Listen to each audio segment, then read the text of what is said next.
Rome's empire was built on the backs of citizen soldiers. Landholders who were initially enrolled in the defense of the Republic would go from fighting skirmishes and raiding neighboring Latin communities to eventually conquering Italy, and then the wider Mediterranean world, before being replaced by professional soldiers in 107 BCE. While history typically only remembers the names of the aristocratic commanders who led these campaigns, the Republic believed in sharing glory with the common soldier and rewarding bravery on the battlefield. These values led to the development of a martial culture among the Roman landholding class that would consistently turn out the greatest soldiers the ancient world had ever known. The early days of Roman history are shrouded by myth, and it is difficult for modern historians to separate fact from fiction in the tales told of legendary men like Horatius Cocles, Gaius Mutius Scaevola, Cincinnatus, and Publius Decius Mus. These exaggerated examples of past virtue and heroism in service to the Republic inspired bravery and sacrifice in generations of legionaries. The actual truth of these tales is immaterial. Romans either believed them to be true, or, much like the often repeated American tale of George Washington confessing to cutting down his father's cherry tree, believed that the legends provided moral guidance that made them worth repeating. True or not, they were true enough to be useful, and that was all the pragmatic Romans really needed. Rome's emphasis on honoring her heroes has resulted in these figures serving as cultural touchstones even today, and resonating as symbols of sacrifice and commitment to the greater good. Polybius captured the Roman desire to praise worthy ancestors when he noted, "The glorious memory of brave men is continually renewed. The fame of those who have performed any noble deed is never allowed to die, and the renown of those who have done good service to their country becomes a matter of common knowledge to the multitude and part of the heritage of posterity."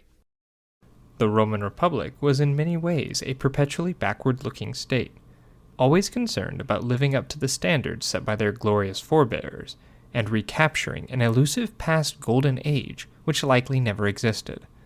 In this context, it's easy to understand why the promise of future reverence held so much appeal to the unpaid citizen soldiers and encouraged them to incredible feats that would make Rome the master of the world.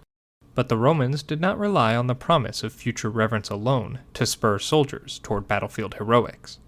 All enlisted soldiers were eligible for a range of awards, commendations, and decorations for battlefield gallantry that would mark out recipients for the remainder of their life, bestowing immense prestige and honor that could even be the springboard for a political career if the soldier had the right connections. One such award was the civic crown, which was presented to a soldier who risked his life to save the life of another citizen in battle. Pliny the Elder recounts the immense honor due to a recipient of this decoration. "The receiver of the wreath may wear it for the rest of his life. When he appears at the games, it is the custom for even the Senate always to rise at his entrance, and he has the right to sit next to the senators. And he himself and his father and his paternal grandfather are exempt from all public duties." Interestingly, though the Romans awarded gold crowns for other military achievements, such as being the first to scale the walls of an enemy city, the more prestigious civic crown, or corona civica in Latin, took the form of a mere chaplet of oak leaves. This was done as the Romans believed that the value of a citizen's life was so immense that no value should be placed on it. I'm a bit more cynical and think it was probably because, even though this decoration was quite prestigious, it was more commonplace to achieve. After all, dozens of men may intervene in the same battle to save the lives of their fellow soldiers, but by definition, only one man can be the first to scale an enemy's walls. The most famous recipient of this decoration was Julius Caesar, who would win this crown during the siege of Mytilene as a young officer in 81 BCE. As the civic crown held the same prestige as the modern Medal of Honor or Victoria Cross, Caesar naturally wore it as often as he could. He wore it so often that his detractors claimed that it was really just an effort to hide his growing baldness. Once established as dictator for life, legislation would be passed that allowed Caesar to wear the crown at all times, lending credence to the rumors his opposition were spreading that he aimed at monarchy. As we discussed in a previous video, Caesar tried putting these rumors to bed through a choreographed refusal of an ornate golden diadem, but the outpouring of support he received for rejecting the crown likely only made his aristocratic enemies more worried. The oak leaves of the civic crown would become so intertwined with the popular image of Caesar that it was only natural for his adopted heir Octavian to seek out an opportunity to wear the crown as well. Though Octavian was never a soldier, and certainly not one who would deign himself to face frontline combat, he was the princeps, and so decided to accept the award from a thankful senate, who presented it to him in recognition of his status as the undisputed master of Rome. Later emperors would claim the crown for themselves as well, regardless of whether they were military men or not. Now, the image of an oak leaf crown is indelibly associated with the Roman emperors, and through them it remains a recurring motif in modern Western culture. As significant as the civic crown was, it was not the highest honor a Roman soldier could receive. While a commander may dream of earning the incredibly rare spolia opima, the average enlisted man had an equally lofty target: the grass crown.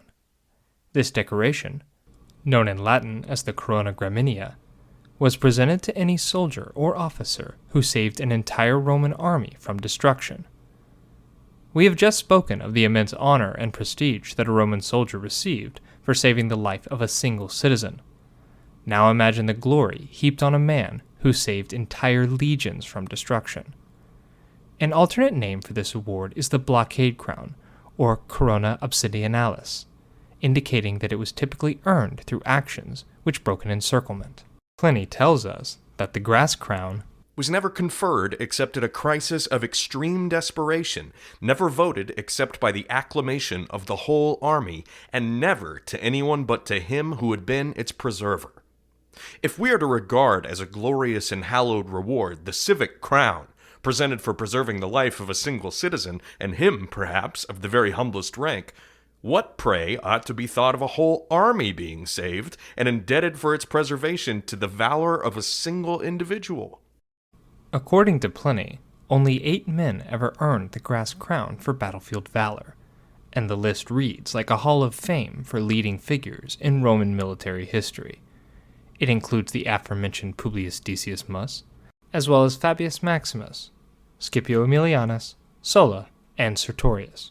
As impressive as these men are, my favorite recipient of the grass crown is an obscure plebeian soldier named Lucius Siccius Dentatus, a man whose exploits are so impressive that historians have deemed him fictional.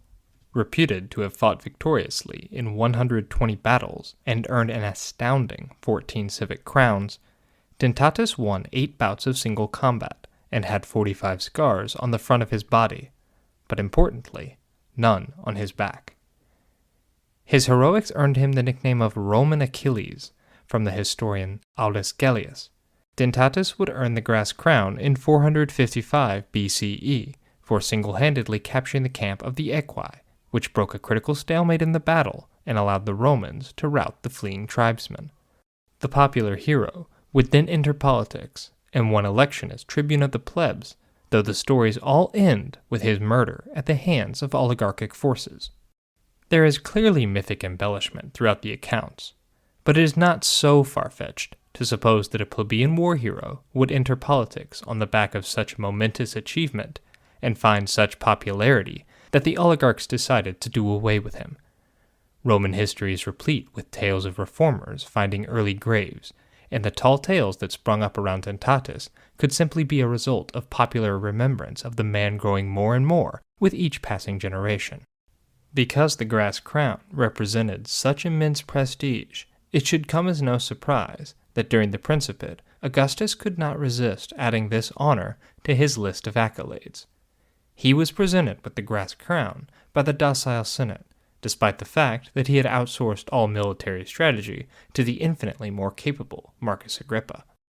Augustus sought to elevate himself by associating his regime and his person with the martial valor of Rome's greatest men, but in reality, the state that they had helped to build was unsustainable, as it was predicated on infinite expansion and a limitless supply of slaves, new markets, and exploitable provincials.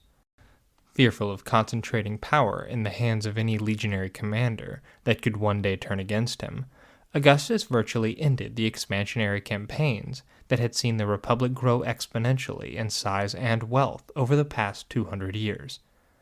So not only were the political institutions of the Republic fading, but the military ambition that had made it great was being squelched by a man who sought to hold absolute power over Rome and its dominions. The Republic was dead, and the irony was that the man who had killed it proudly wore its most sacred honor. Hi, this is Titus from Tribunet. If you enjoyed the video you just saw by Gaius, and if you're interested in thoughtful content that explores the complex culture of the ancient Romans, don't forget to hit like and subscribe.